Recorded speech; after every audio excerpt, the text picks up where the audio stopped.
Chers auditeurs de Radio Espérance, bonjour et bienvenue dans Sacrée Musique, l'émission où l'on parle de musique sacrée.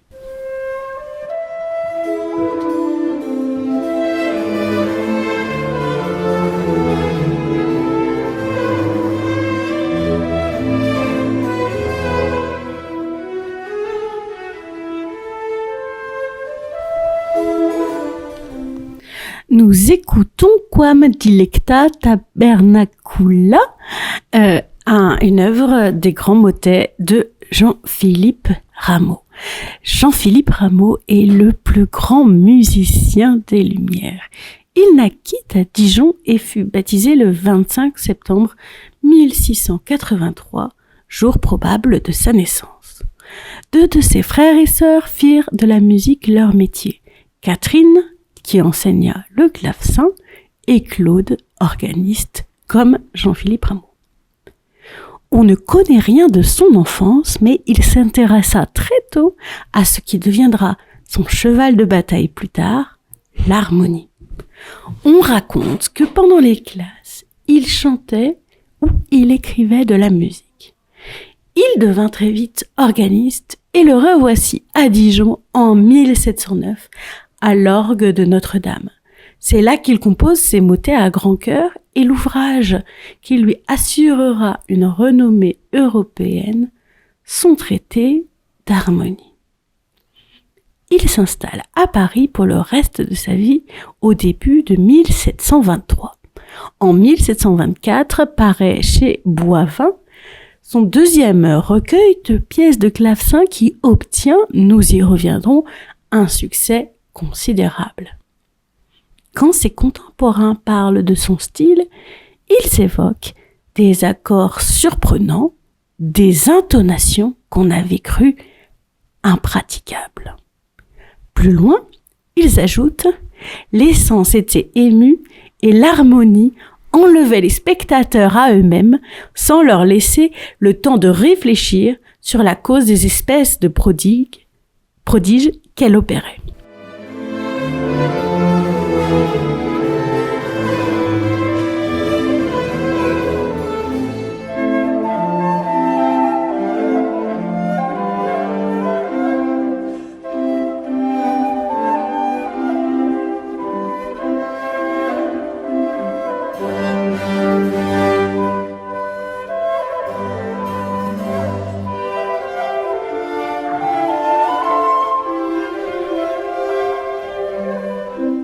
La question que je me pose, c'est concrètement, quelles sont les fameuses avancées harmoniques que va populariser Jean-Philippe Rameau?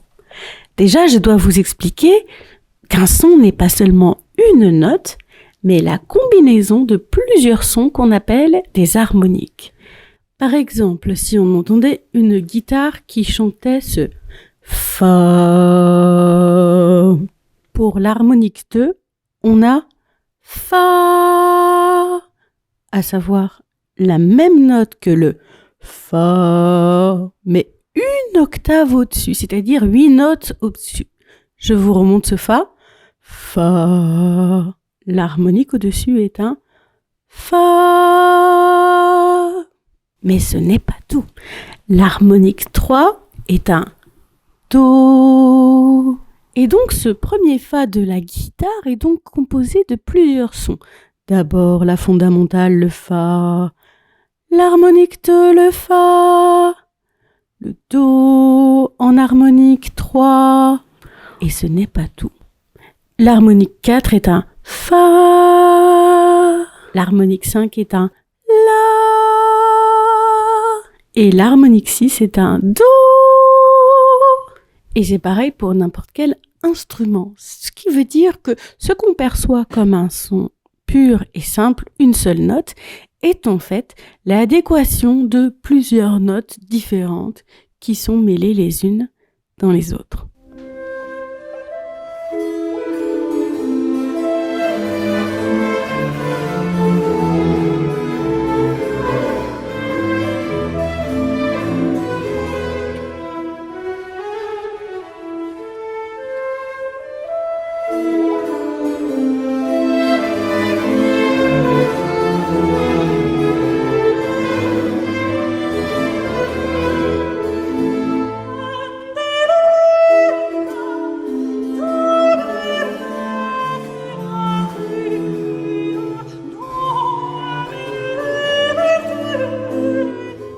Maintenant, nous avons vu de quoi est composé un son.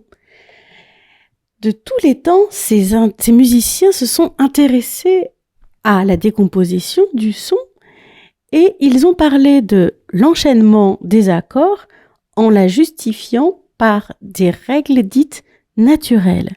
Ça tombait bien parce qu'en plus d'avoir une justification sonore, il y avait une justification mathématique. Au XXe siècle, un très grand musicologue nommé Jacques Sheiley a mis définitivement fin à cette légende en expliquant que oui, parfois, la science rencontre la musique, mais pourtant, c'est bien le goût individuel qui construit les accords. C'est beaucoup plus instinctif que mathématique. Si par exemple, un auditeur de Radio Espérance, même inexpérimenté, enchaînait quelques accords à la guitare, il fait en quelque sorte la même chose que ce que fait Bach, Mozart ou les Beatles. Il enchaîne les accords dans un ordre qui plaît à son oreille. C'est là où on se rend compte que le goût sera toujours plus important que les mathématiques.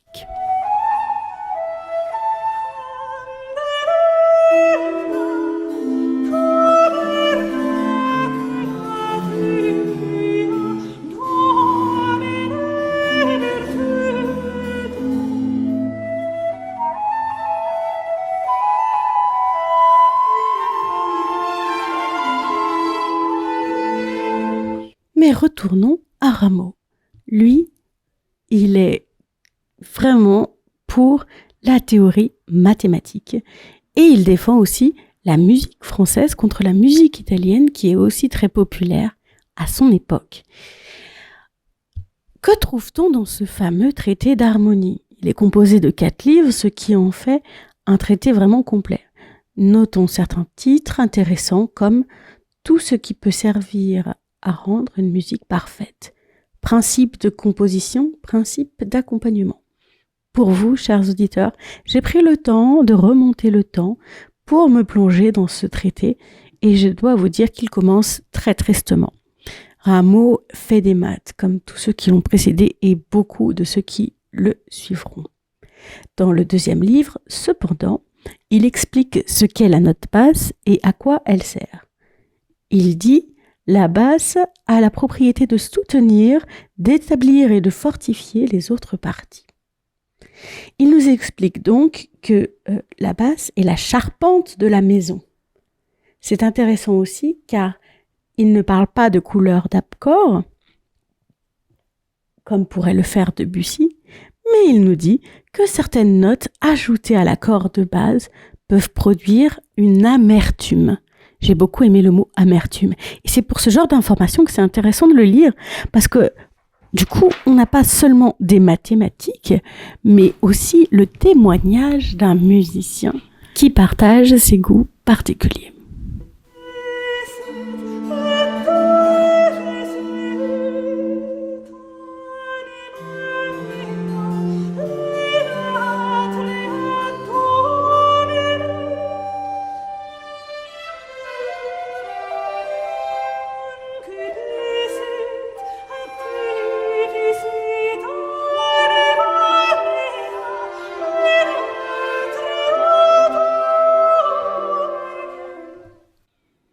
Parlons un petit peu du texte. Je vous propose une traduction française de Louis II. « Que tes demeures sont aimables, éternelles, désarmées.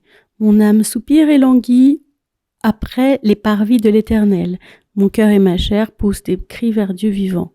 Le passereau même trouve une maison et l'hirondelle un nid où elle dépose ses petits. Tes autels, éternels désarmés, mon roi et mon Dieu.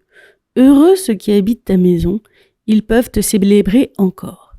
Heureux ceux qui placent en toi leur appui, ils trouvent dans leur cœur des chemins tout tracés. Lorsqu'ils traversent la vallée de Baca, ils la transforment en un lieu plein de sources. La pluie la couvre aussi de bénédictions. Leur force augmente pendant la marche et ils se présentent devant Dieu à Sion. Éternel, Dieu des armées, écoute ma prière, prête l'oreille, Dieu de Jacob. Toi qui es notre bouclier, vois, ô Dieu, et regarde la face de ton oint. Mieux vaut un jour dans tes parvis que 1000 ailleurs. Je préfère me tenir sur le seuil de la maison de mon Dieu plutôt que d'habiter sous les tentes de la méchanceté. Car l'Éternel Dieu est un soleil et un bouclier. L'Éternel donne la grâce et la gloire. Il ne refuse aucun bien à ceux qui marchent dans l'intégrité. Éternel des armées, heureux l'homme qui se confie en toi. Ce qui est vraiment très plaisant, c'est la répétition du mot heureux. C'est vraiment un texte qui partage de la joie et c'est très agréable.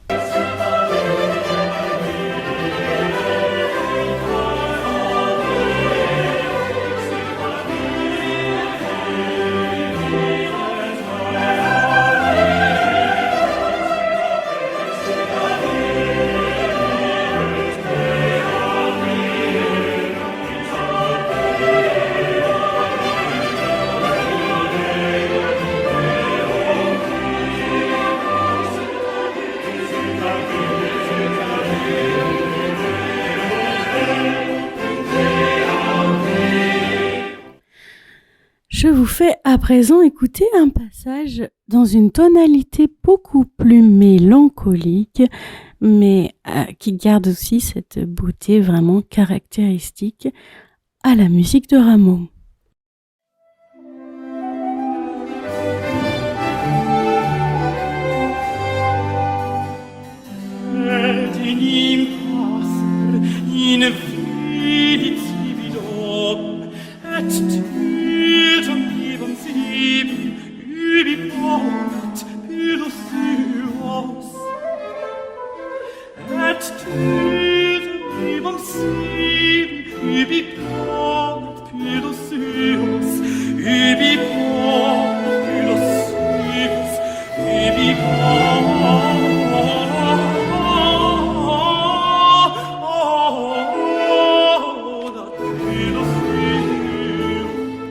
La musique de Rameau est très intéressante parce qu'elle est très variée.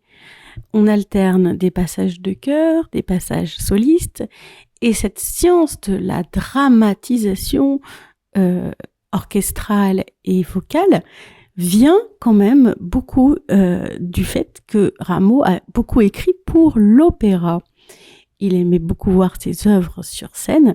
Elles ont des fois déclenché des grandes polémiques, notamment parce qu'il paraît que Rameau avait un très mauvais caractère et qu'il s'est attiré beaucoup d'ennemis. Je vous propose d'écouter un peu la suite.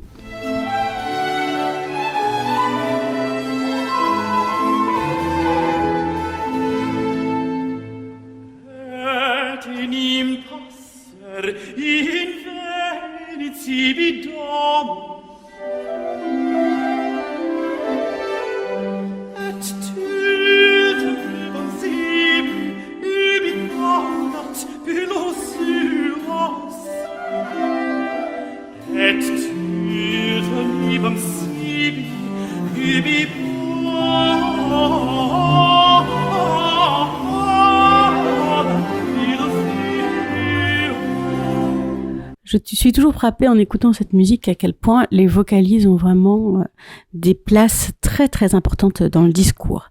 Je vous propose d'écouter la fin de ce grand motet qui dure à peu près 15 minutes. Et j'ai quelque chose d'assez exceptionnel à vous faire découvrir.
Nous voici dans la cadence finale avec un accord de mi et un accord de la.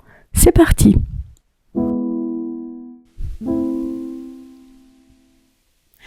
L'enchaînement de ces deux accords est très classique, mais ce qui est vraiment particulier, c'est justement l'ornement de la voix de ténor qui fait pas seulement si, la, mais qui fait do, si, do, si, do, si, do, si, la. Ce qui donne, au lieu de cet accord-là, qui est beaucoup plus dissonant.